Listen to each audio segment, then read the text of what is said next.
Hey guys, and welcome to the Working Money channel. Oh my god, I can't believe we're almost at 80,000 subscribers. Please subscribe, guys. It really does help with the algorithm, and you know what? A thumbs up never hurts as well. Did you know that the Songbird tokens are ready to be released? Retweet this, guys, from Songbird community, dear exchanges and wallets.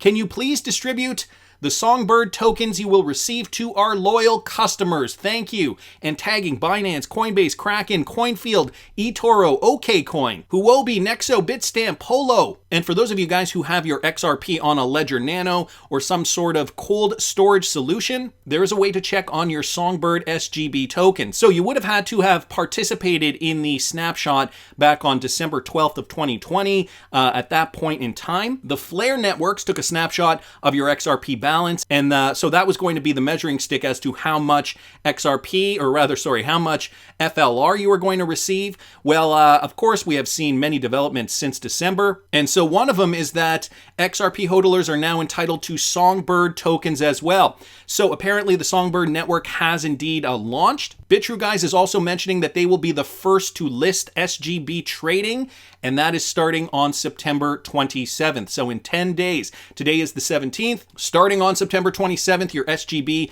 will also be distributed on this date, which is the expected time when the SGB network will be accessible and stable. So if you guys did custody on Bitrue, you will have your SGB tokens deposited there. And so trading Songbird on Bitrue, a huge development here. If you guys are not, or rather if you are looking to open a Bitrue account, I do have an affiliate link in the description of all the videos I do. You can go there, sign up for a Bitrue account. I believe we both do get a little bit of money. I believe we do both get something if you do sign up using my affiliate. You don't have to use the affiliate though. I just thought I would mention that for ease of use. So Bitrue starting the trading of SGB on September 27th. And for those of you guys still wondering about the Songbird token airdrop details here, XRP_Crow outlines it in this great infographic. So this was just updated today. And for those of you guys who are looking for this information, I will link this in the description of the video. Apparently, Songbird is currently in observation mode. So observation mode is intended to allow exchanges, FTSO data providers, and developers to deploy on the network in a safe manner. If the network and Flare FTSO smart contracts provide stable, then observation mode will end on September 27th. So that is the timeline we are currently getting. Songbird, the canary network for Flare. The canary network is an operational blockchain with a defined and hence scarce token supply that is intended to be used to test features for a related mainnet. After sufficient testing of the F-Assets contract, Flare will be launched and Songbird will become the testing ground for governance-based changes to Flare. So they are creating this in a tiered system, right? They want Flare to be robust, and so they have created this Songbird network that will be the testing ground for the Flare networks. So here's how to check your balance and your claim ratio. Basically, you go to xrpscan.com, input your non-custodial XRP address into the search bar.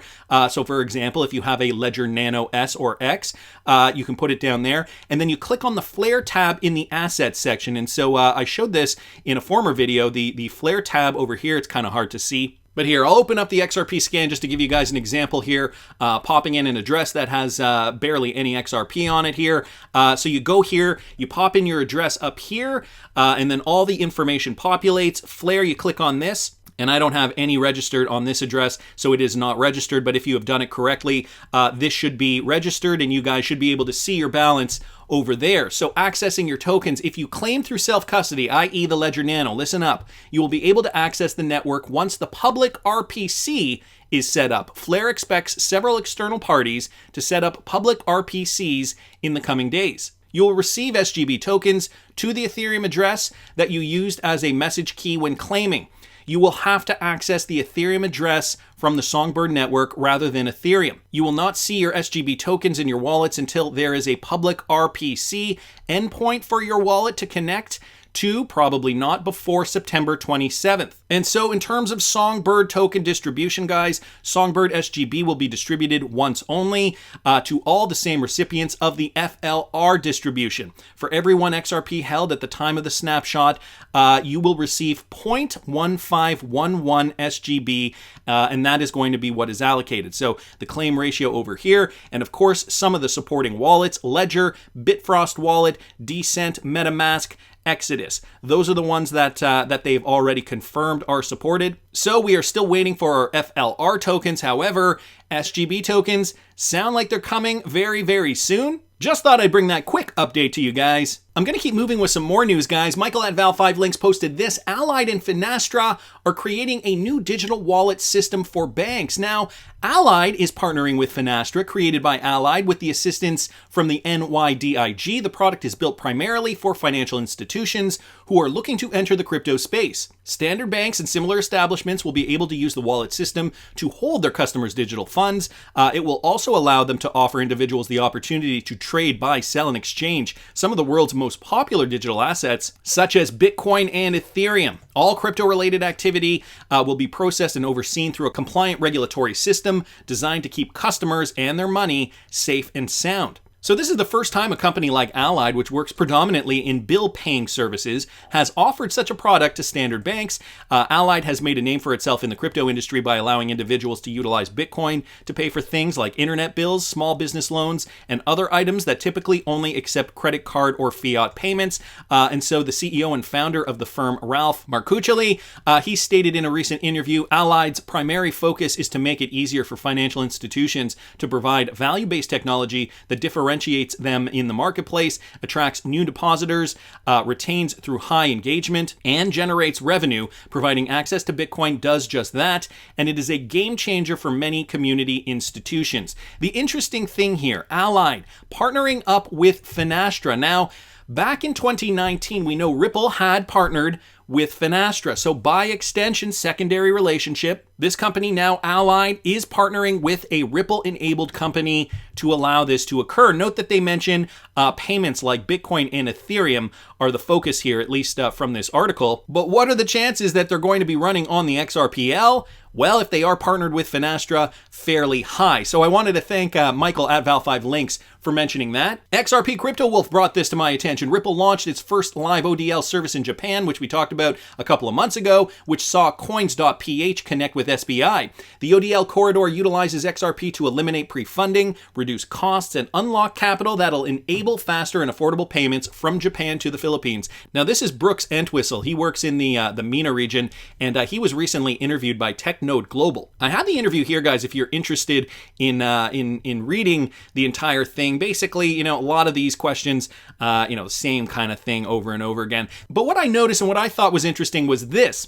Since we are in a world where regulatory clarity is kind of the bigger question right now, in the United States, not so much in the MENA region and in Southeast Asia. Nevertheless, what are the regulatory considerations in utilizing technologies like RippleNet? For business users, does the use of RippleNet mean they will already be in compliance with these regulations? Now, again, this is not in the United States. Nevertheless, it's interesting to note RippleNet technology is used by regulated financial institutions. We know that compliance and risk management are critical to the financial services sector, which is why our solutions are built to offer greater visibility into the control over cross-border settlement. So, of course, Ripple from the beginning has always known this. RippleNet customers can seamlessly integrate their existing systems and processes, such as anti-money laundering controls, fraud detection, sanction screening, and regulatory reporting with our solutions. Again, already built in with this in mind. Of course, Ripple has been focused from the beginning on these institutional players.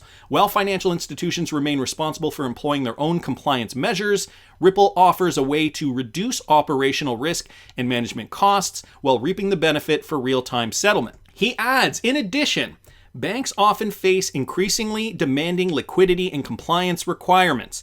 By providing modern infrastructure for cross-currency settlement, Ripple reduces systemic risk in 3 key ways. Notice they say by providing modern infrastructure for cross-currency settlements. That, my friends, is basically stating that we have a cryptocurrency that can source that liquidity, and when banks are ready, when everybody in the world is ready and cryptocurrency compliant, we can implement this, bam, right away. RippleNet users transact directly with each other, eliminating counterparties and associated settlement risks. The second point here, users can leverage a competitive marketplace for liquidity instead of depending on one FX provider. And 3, using RippleNet to communicate with one another in real time, users can identify and resolve risks to payments before executing them, as well as confirm delivery with absolute certainty. So basically knocking off the points as to why utilizing XRP is going to be more beneficial. We already know all the reasons, but of course, the world is still behind in this regard. And so great interview here from Brooks Entwistle. Guys, again, I will link this in the description of the video if you're interested. Wanted to keep going though, because this is also important for this new cryptocurrency revolution, especially if your cash out plan is relying on stablecoins. This coming from BondCrypt XRP. It's starting, guys. Stablecoins like USDT are being targeted.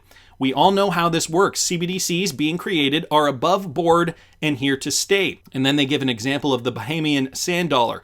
Private ledgers for CBDCs. We know Ripple has also been working on private ledger solutions for central banks. Bridging assets to move them all. I'll say it once again. It's timing. So do not be surprised if what happens is the CBDCs that you were planning on cashing out with get banned from the exchange that you are using. Just be prepared for that eventuality. Treasury to flag stablecoin perils as U.S. readies clampdown. Now, guys, this is an article from Bloomberg here. I have it up here. Treasury officials have identified what they believe are the most urgent risks posed by Tether and other stablecoins as they ready recommendations for stricter oversight of cryptocurrencies. Let me go down here. Crypto faces a reckoning in Washington as U.S. regulators prepare to clamp down on the rapidly growing industry, and the Treasury's recommendations could act as a roadmap for the next steps. Officials are also set to be discussing launching a formal review by the Financial Stability Oversight Council into whether stablecoins pose an economic threat, a process that could trigger even more severe oversight. So they are looking at this very, very closely. Stablecoins, which are pegged to currencies like the US dollar, are crucial to the crypto market because they're used to buy other digital tokens. More than $120 billion in stablecoins are now in circulation. According to CoinMarketCap, the digital coins are increasingly used for transactions that resemble traditional bank products like savings accounts, but they don't offer the same type of consumer protections. And so this is why the USDC has been of particular note. That particular stablecoin has more regulatory clarity around it. USDT, which is Tether, is the one that does not have wide regulatory clarity, and one that we in the crypto community should be paying attention to, one that we should be watching closely, especially if you plan on cashing out to USDT, because it might be pulled right up from under us. Anyway, guys, I will leave the rest of this article in the description. I'll leave the article in the description of the video if you want to read the whole thing. So just some of those points. Tether and its peers getting scrutiny ahead of oversight talks, and recommendations from the Treasury officials may steer future rules. Wanted to thank BondCrypt XRP for posting that. And do you guys remember the video I did just the other day about Evergrande? I did that video the other day, guys. I'll link it up here in the top right-hand corner of this video. The thumbnail, for those of you guys who may be searching for it, looks like this.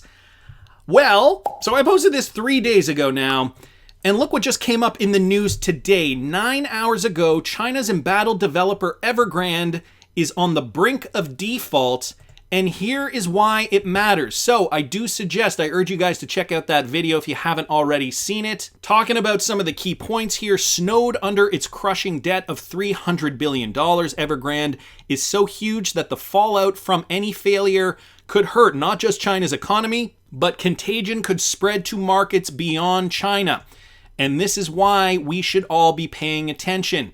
Crypto holders from the US, the UK, Canada, Australia, and others, and I talk about it in this video, should be paying close attention to Evergrande Group. Part of the reason why is because some big banks in these countries have ties with this company here, so it could have an effect on markets in these countries.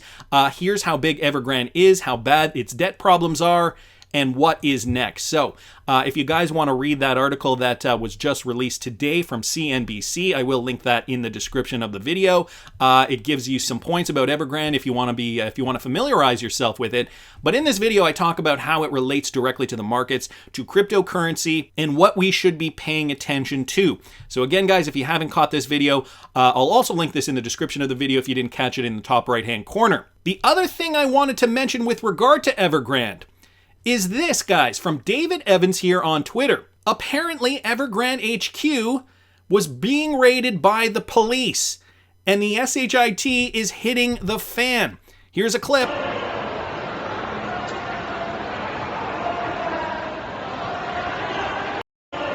I mean, I can't verify this. This is seriously a 6-second long clip.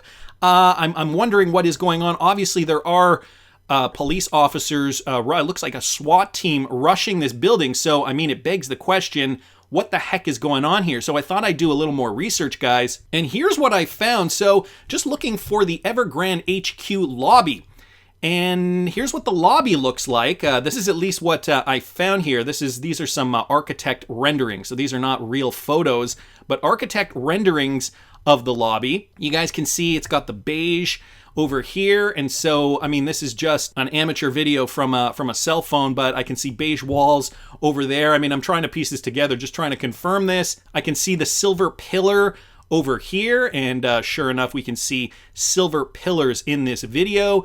Right over here, disgruntled China Evergrande investors crowd headquarters in protest. So apparently there was a big protest. We've got this big column here, this rectangular column as well. And so that is confirmed. We have a rectangular column up here. So did they get raided? What the heck is going on? And if you guys want to learn more about it, I do suggest you watch this video I did on Evergrande just 3 days ago. It's getting crazy. That's just my opinion, but I want to hear what you guys think. Please subscribe to the channel if you haven't already. Like the video if you like the content I'm providing. I always love hearing your comments. See you in the next one, guys.